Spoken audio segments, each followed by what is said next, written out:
प्यारे बच्चों, आप सब जानते हैं कि मोटर व्हीकल्स चलाने के लिए किस चीज की जरूरत होती है? ईंधन की। हमारा शरीर भी एक कॉम्प्लेक्स जटिल मशीन है। इसको चलाने के लिए भी ईंधन की जरूरत होती है। उस ईंधन को हम क्या कहते हैं? भोजन। क्या कहेंगे? भोजन। संतुलित भोजन क्या है? संतुलित भोजन वह भोजन है जिसके अंदर हमारे सभी पोषक तत्व सही मात्रा में हमें मिलते हैं। संतुलित भोजन हमारे शरीर के लिए संतुलित भोजन अति आवश्यक है। अब पोषक तत्वों की बात की, हमें ये पता होना चाहिए कि हमारे जो हम संतुलित भोजन की बात कर रहे हैं उसके अंदर जो पोषक तत्व हैं वो कितने तरह के, किस किस प्रकार के हैं।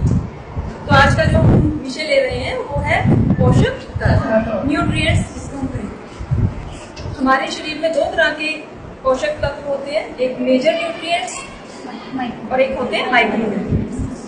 मेजर बृहद और माइक्रो सूक्ष्म पोषक तत्व। इसको कैसे वर्गीकृत किया कि जो हमें अधिक मात्रा में चाहिए और जो हमें निम्न मात्रा में चाहिए, लेकिन इसका मतलब ये नहीं है कि उसकी जरूरत आवश्यकता कम है।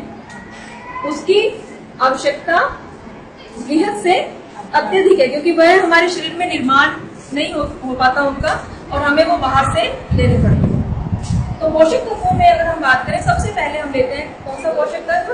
कार्बोहाइड्रेट्स। क्या कहेंगे? कार्बोहाइड्रेट्स, कार्बोस भी जिसको आप बोलते हैं। अगर हम अपनी थाली देखें, उसके अंदर कार्बोहाइड्रेट्स हमें कहाँ से प्राप्त होता है? हमारी थाली में ऐसे कौन से खाद्य पदार्थ है जिसको हम कार्बोस कहेंगे? तो हम जरा ये जानने की कोशिश करें, कार्बोहाइड्रेट्स हमें किस किस से प्राप्त होता है। उससे पहले हम कार्बोहाइड्रेट के फंक्शन जान लें, कार्य क्या है। इस का अगर हम कार्य देखें तो कार्बोहाइड्रेट क्या कार्य करता है? आप देखिए कि कार्बोहाइड्रेट हमें क्या देता है? शक्ति प्रदान करता है। क्या प्रदान करता है? शक्ति प्रदान करता है।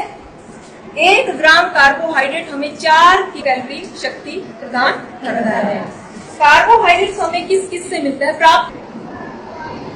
हमारी थाली में अनाज, अनाज किस रूप में? गेहूं, चावल, मकई, बाजरा, ज्वार। गेहूं किसी भी रूप में हो सकता है। आप चपाती, हम चपाती खाते हैं, ब्रेड भी आप लेते हैं ना, पोहा आप खाते हैं, चावलों से निर्मित है, चावल है, सच मक्की है, मक्की का आटा है। तो अनाज और कार्बोस, अनाज के अलावा और अनाज कार्बोस किससे लाभ होता है हमें? गुड़, शक्कर और मीठे फल। गुड़, शक्कर और मीठे फल। और इसके अंदर देखिए जड़ वाली सब्जियां, जड़ वाली सब्जियां जैसे कंदमूल, अरबी, आलू, कचारी। तो ये सबसे पहला पौष्टिक तत्व हमारा जो है कार्बोस, हमारे शरीर में ऊर्जा प्रदान करता है। प्राप्ति के साधन इसके हैं अनाज, मीठे फल व सब्जियां, गुड़, शक्कर और जड़ वाली सब्जियां जैसे आलू, कचालू, अरबी। दूसरा पौष्टिक तत्व अगर हम बात करें, दूसरा पौष्टिक तत्व हमारे पास क्या आता है? प्रोटीन। क्या है? प्रोटीन।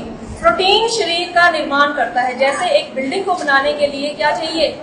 ईंटें, सीमेंट चाहिए ना। तो हमारे जो शरीर का निर्माण करता है, हमारे शरीर का जो बिल्डिंग मटेरियल है वो क्या है? प्रोटीन।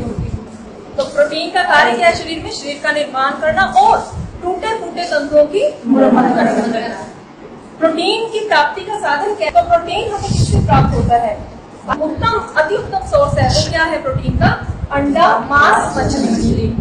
अंडा, मांस, मछली से हमें क्या प्राप्त होता है? प्रोटीन। लेकिन जो शाकाहारी हैं तो क्या वो प्रोटीन से वंचित रह जाएंगे? नहीं। तो उनके लिए क्या है प्राप्ति का साधन? उनके लिए प्राप्ति का साधन अगर हम देखें प्रोटीन का, तो हमारे पास क्या आता है? दालें। और दालों में भी सोयाबीन सबसे ऊपर है। ठीक है। तो फिर और इसके अलावा क्या है, किससे प्राप्त होता है हमें? दूध से बने पदार्थ जैसे कि पनीर और दही। तो प्रोटीन दूसरा हमारा पौष्टिक तत्व आता है। प्रोटीन का कार्य शरीर का निर्माण करना, प्राप्ति के साधन दालें, अंडा, मांस, मछली और दूध, दूध से बने पदार्थ।